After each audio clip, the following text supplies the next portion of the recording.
In 2025, we had a tariff war. And now in 2026, once again, there's a war playing havoc with stock and bond prices. I have some insights into how to manage your portfolio around this kind of volatility. In 2025 and in 2026, as these major events played out, stock and bond markets fell sharply. The uncertainty about whether or not there was going to be a resolution caused the markets to fall.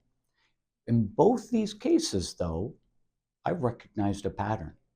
When the drawdown of stocks, that is prices going down in the stock market, and the drawdown in bonds, that is prices going down in the stock market, combined exceeded 10%, all of a sudden positions softened and negotiations moved towards resolution of what the problem was. And that caused some relief in the stock and bond markets, and those markets recovered. In other words, there does seem to be a guardrail. And the guardrail is the performance of the stock and bond markets. So with this in mind, I have two strategies to consider.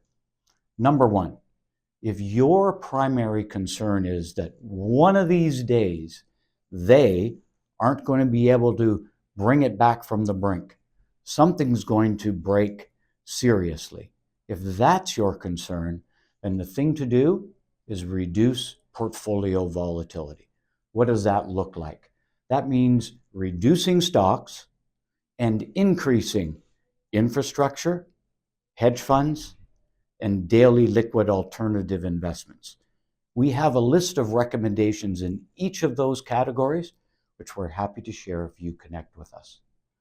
The second strategy, if you're a little more aggressive, a little bit more optimistic about what's going to happen in the US stock market and US economy, and we're leaning that way, by the way. We are still leaning towards a positive year for the markets in 2026.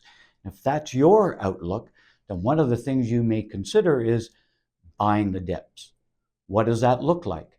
Anytime we see a drawdown in the stock market and a drawdown in the bond market that exceeds a decline of 10%, consider buying the dips.